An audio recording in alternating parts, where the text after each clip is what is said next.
السلام عليكم ورحمة الله وبركاته. النهاردة فيديو جديد. ازاي بقى بنعمل يا جماعة الكباب النافش؟ الكباب النافش تبدأ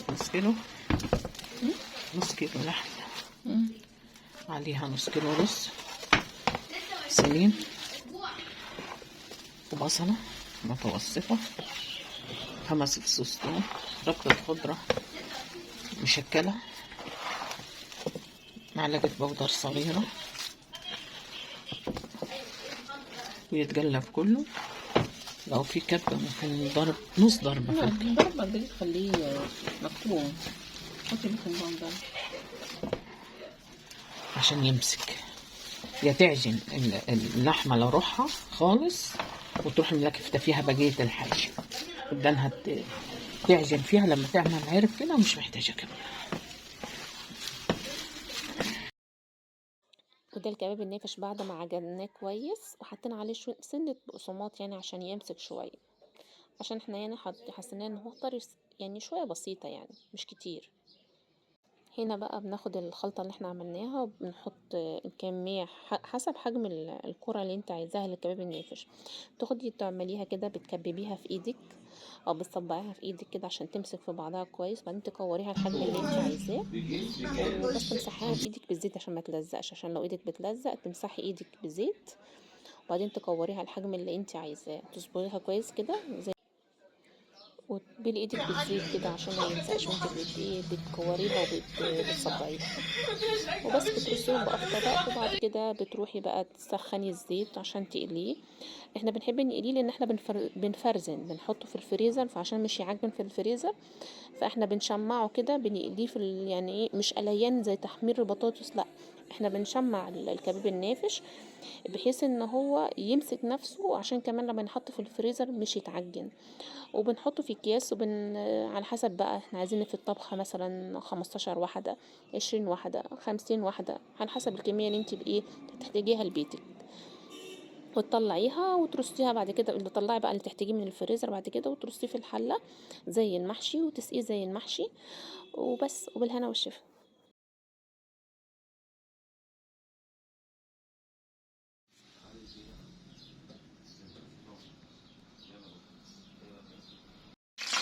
ممكن نعمل على جميع الأشكال، فتح العيال الأشكال والألوان، وممكن ترصيه لو هتعمليه على طول من غير جليان ولا حاجة.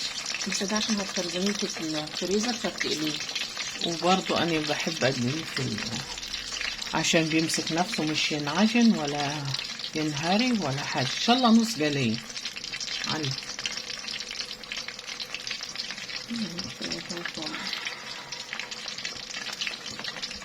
وهنا نوع تاني ممكن أعمل مدور، بس أني لسه طبعا شوية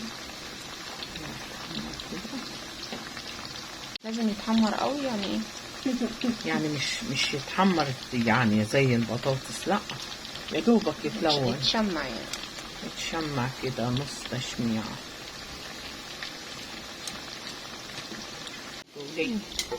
يلا نغلي كمان بقدونس عشان ايه نملح اللون اتقسم لون جاي عشان الإضاءة بس.